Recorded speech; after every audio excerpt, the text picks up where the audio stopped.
Welcome to this interview series. My name is Antje Fiedler and I'm an associate editor of the Journal of Small Business Management. I have the great pleasure to talk with Professor Andrew Corbett about his research on the entrepreneurial mindset. The research has been conducted by him together with his colleague, Professor Matthew Lynch. Andrew is the Paul T. Babson Distinguished Professor of Entrepreneurial Studies at Babson College. Their paper, Entrepreneurial Mindset Shift and the Role of Cycles of Learning, has been published online in June 2022 in the Journal of Small Business Management. Welcome, Andrew. Hey, thanks. It's great to be here with you today. Thank you so much for joining. Sure. Fantastic. To start with, can you please tell us where the idea for the paper came from? Sure. It was really two things. First, I started doing some more work in entrepreneurship education a few years back. I was interested in the what we teach, what we actually teach, thought it was both interesting and important. And I thought this was interesting because at the time, there's really two things, but at the time, I'd always hear schools and deans and people always, they'd get asked by students or professors, what do you do in entrepreneurship programs? What do you teach them? How do you teach them? And then we would always say things like, oh, we changed their mindset. We teach them an entrepreneurial mindset. And I thought this was interesting because I know as scholars and researchers, we don't even know what an entrepreneurial mindset is. We don't know it. There's not a whole lot of research on it. There's been a few things said in a couple classic books, but no one's really done any deep research. And so I thought that was important. And I thought it was interesting because there's trends here in North America. Schools are closing. Colleges and universities are closing because they're not meeting their mission. And I thought to myself, well, as entrepreneurship people, we need to figure this out because we're telling everybody we do this. And I know from some work I did with Heidi Neck a couple of years ago that we had a Delphi panel of studies in this paper that we did, this previous paper with Heidi. And in that, the experts told us that what we should be teaching is, a skill set and a mindset for entrepreneurship, but they freely admitted they don't know what a mindset is. Meanwhile, we're telling everybody that. So that was one thing. So that really piqued my interest. And then at the same time, I bumped into Matt. I was teaching a PhD course in Norway. He was in the class. He was doing work on mindset. He asked me for some help on stuff. One thing led to another, and we just started writing together. So it's been a great collaboration. That's fantastic. It really shows how important it is to understand that mindset to deliver what we promise our students. Yeah, absolutely. And I do, it's not like I think business schools are going to close, but, you see a lot of small liberal arts schools, particularly in the US, but across North America, that are struggling right now. And the reason is they're not meeting their initial mission. And I thought to myself, especially being at a place like Babson, wow, if someone came in and said, what do you guys teach? Why is it different? And we said, entrepreneurial mindset. Well, I can't really show them. So that got me digging into, what mindset really is and how do we teach it and can we actually teach it?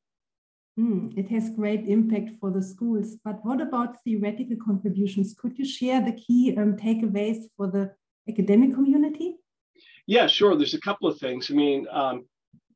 What we really found was that there are two orientations or two logics that underlie what an entrepreneurial mindset is. And so I think the most important thing is we try to think about an entrepreneurial mindset as one thing.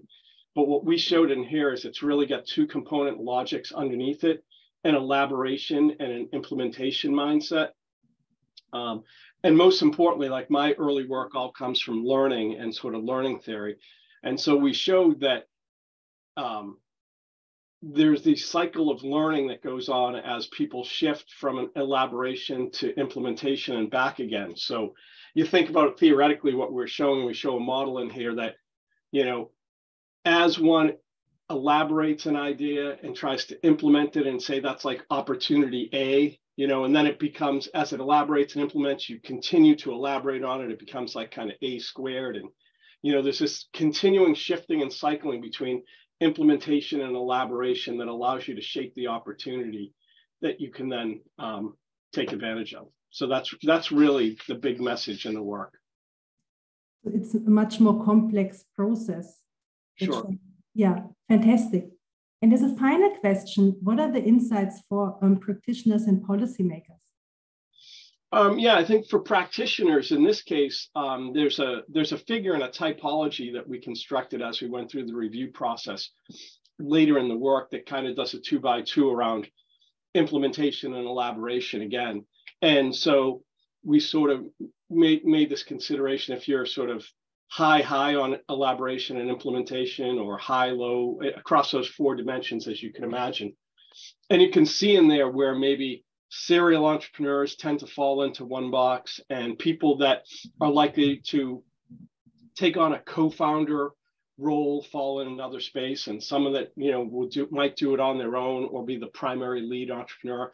So what we're able to do in that case for practitioners and policymakers to think about, if people have certain types of logics around their entrepreneurial mindset, they're probably driven to become a certain type of entrepreneur, whether that's a lead founder, a co-founder, someone that works on a team, those kind of things. So yeah, it's really great work. There's still a lot of work to be done around mindset, and so I'm looking forward to continuing to try to do some of that.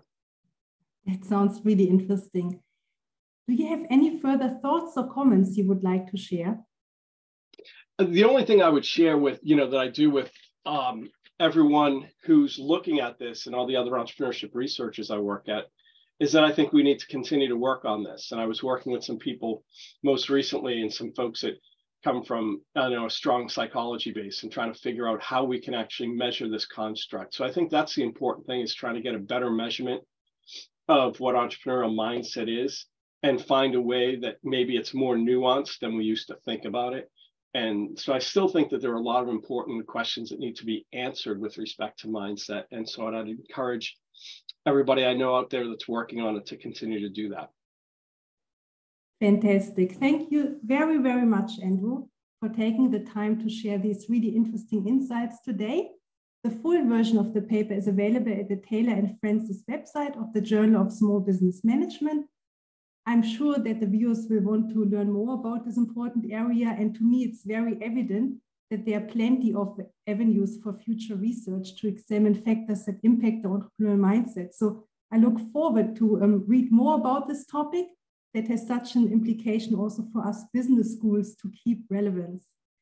Thank you so much, and I feel very privileged that you shared your knowledge with us today, and I enjoyed talking to you. It was great speaking with you too. Continued good luck. Thank you.